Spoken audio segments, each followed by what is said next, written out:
Breaking news Telangana శాసన మండలిలో drugs పై hot debate జరుగుతోంది. డ్రగ్స్ టెస్ట్ చేసుకోవాలి అని మహేష్ గౌడ్ అనడంలో తప్పేముంది? బీఆర్ఎస్ నాయకులు డ్రగ్స్ టెస్ట్ అనగానే ఎందుకు ఉలిక్కి పడుతున్నారు అని ఎమ్మెల్సీ అద్దంకి దయాకర్ ప్రశ్నించారు. 10 ఏళ్లలో తెలంగాణను బీఆర్ఎస్ డ్రగ్స్ రాష్ట్రంగా మార్చిందని విమర్శించారు.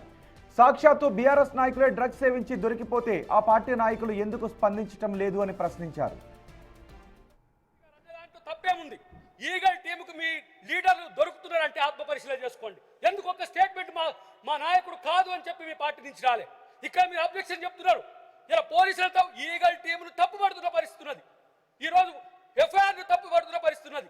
ఇదా తెలంగాణ కోరుకున్నది? ఏ పల్లెలకు నా నియోజకవర్గంలో, నా పాత నియోజకవర్గంలో తుంగతుర్తిలో అధ్యక్ష, నేను ఒక పోలీస్ ఆఫీసర్కు ఫోన్ చేసి వాళ్ళని వదిలిపెట్టమంటే సార్ వాళ్ళు ఏం చేసిరో తెలుసా మీకు అని అన్నారు.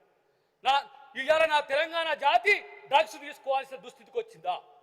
ఇలా తెలంగాణ అస్తిత్వం మొత్తం ఎటువైపు డ్రగ్స్ వైపు పోతున్న పరిస్థితి ఉన్నది. ఇలా ఏంటి నష్టం ఏంటి అధ్యక్ష? నేను అడుగుతా. డ్రగ్స్ టెస్ట్ పెట్టుకొని వచ్చిన తర్వాత డ్రగ్స్ తీసుకున్నానికి ఏ పార్టీ కూడా టికెట్ కూడా ఇవ్వాల్సిన అవసరం లేదని నేను ఒక సామాన్యుడిగా, ఒక ప్రజా ఉద్యమకారుడిని నేను అడుగుతున్నా అధ్యక్ష. ఏ రోజైనా సరే వాళ్ళు వైట్ ఛాలెంజ్ అని గతంలో ముఖ్యమంత్రి గారి ఇక్కడనే అమరవీర స్తూపం దగ్గర తీసుకుంటే ఆ రోజు బీజేపీలో ఉన్న ఒక మిత్రుడు ఒప్పుకున్నాడు, ఇప్పుడు వాళ్ళ పార్టీలో ఉన్న ఒక మిత్రుడు కూడా ఒప్పుకున్నాడు. కానీ వాళ్ళు మాత్రం కోపంగా ఉన్నారు. ఈ రోజు కూడా వాళ్ళకు ఎందుకు ఆ కోపం?